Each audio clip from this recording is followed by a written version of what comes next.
Nothing matters, and we are all going to die. But that might be the best news you hear today. I really should say nothing matters because we're all going to die, and most of us don't get to have the luxury of knowing how or when it's going to happen.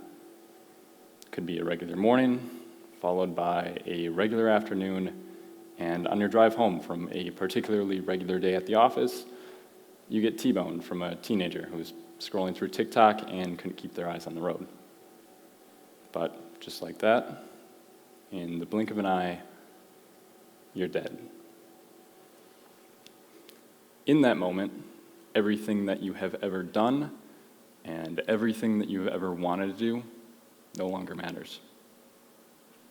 Everything that you have been looking forward to and everything that you have been dreading goes out the window. It doesn't end there, though, because no matter how many things you do for the world around you or the people closest to you, there will be a day where someone has one final thought of you. Now, it could be a couple years, or it could be a couple thousand years, but eventually the time will come, and you will be remembered for that one last time. Then you'll be gone. Same thing will happen with our planet, and the same thing will happen to the human race. Because of that, on a cosmic timescale, nothing we do, no matter how grand, will matter in the end. Now, people tend to react that with horror and disbelief. This is probably not what you were hoping for out of life, and it probably goes against what you've been taught up to this point in your life. That's okay. Those are some of the foundational beliefs of nihilism, but I'm not here to ask you to become a nihilist. Although, if you hear me out, you might have a few new things to think about. It started for me back in high school. I couldn't tell you why, but I was thrown into the feeling of having an existential crisis. It felt like the walls were peeling back, and I was seeing the true colors of reality for the first time.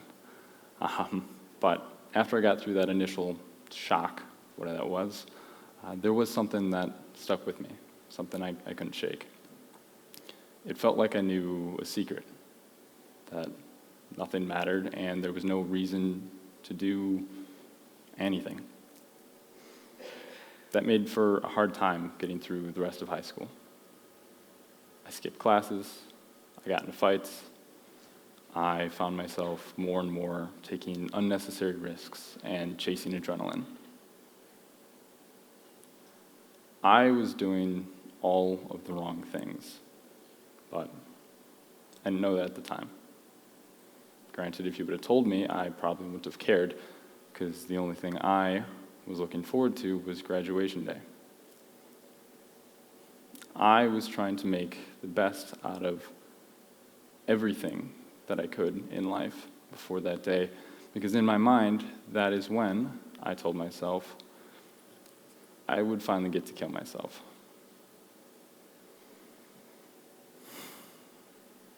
But something nobody saw coming happened instead.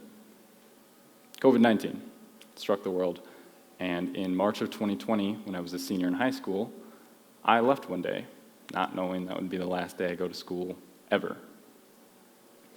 The world changed overnight, and so did my perspective of time. During lockdown, days seemed to go on endlessly, but somehow they also flew past in an instant. And eventually, graduation day, the day I had been waiting for, the day I had been counting down towards, the only thing on my mind, eventually that day came and went. I barely noticed. Ironically, that virus gave me vital time that I needed to survive. I'm sure all of you know COVID made us think about things in a new perspective, and I did the same thing myself. I began to look at the way I had been feeling, and I started doing some research into this hopelessness that I had been going through. And with this research, for the first time, I felt like I wasn't alone in these feelings. Not only was I not alone, but there were people who have been working through this and thinking about these problems for hundreds of years.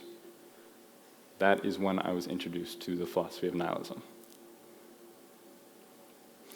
They say you don't know what you don't know, but I finally knew what I didn't know. I knew that this concept, nihilism, existed, and that allowed me to dig into everything I could surrounding it.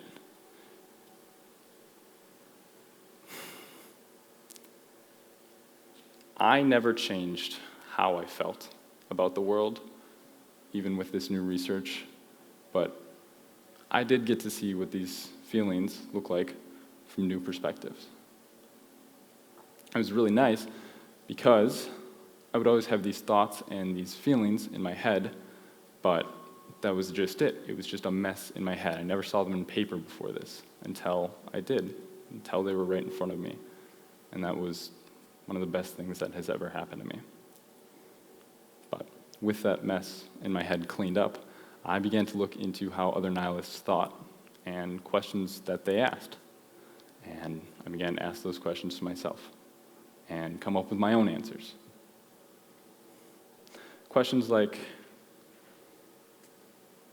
if there's no reason to do anything, why do anything at all? I decided to put on the back burner, to look at questions that would allow me to focus on the difficulties and the problems that I was actually encountering in my day-to-day life. Questions like, why should I let fear stop me from doing what I want to do? And questions like, what are the actual consequences of mistakes I made in the past, and is there any reason to worry about them? Even smaller questions like, why should I be nervous to tell that girl that I like that I really like her? Questions that are much easier to answer when you look at them through a nihilistic perspective. Now, the way I see it, life may be temporary and it may be meaningless, but that just means we have some empty space to fill. You can think of it like a blank canvas. You can paint anything you want there. You can do passions, you can do things that you want to achieve, whatever it is, but whatever you put on there is going to be the reason that you do what you do. It will be your meaning of life. Could be a passion for writing. Could be a drive to rise the corporate ladder. It could be a genuine attempt to make this world a better place in any way that you can, but it could also be working just enough so that when Friday comes around, you get to go home, sit on your couch, and relax. But the important thing is realizing that nobody can make that choice for you. It is up to you to do what you want to do and live the life that you want to live. Now, it probably won't be easy. In fact, it might even be the hardest thing you've ever had to do. You might have to look at the world in entirely new perspectives, and you might have to face your deepest, darkest fears. But if you don't do it, nobody will. Hey, the roadblocks, the challenges that you'll run into along the way, they don't really matter anyways. Live the life that you want to live, because when nothing matters, anything can.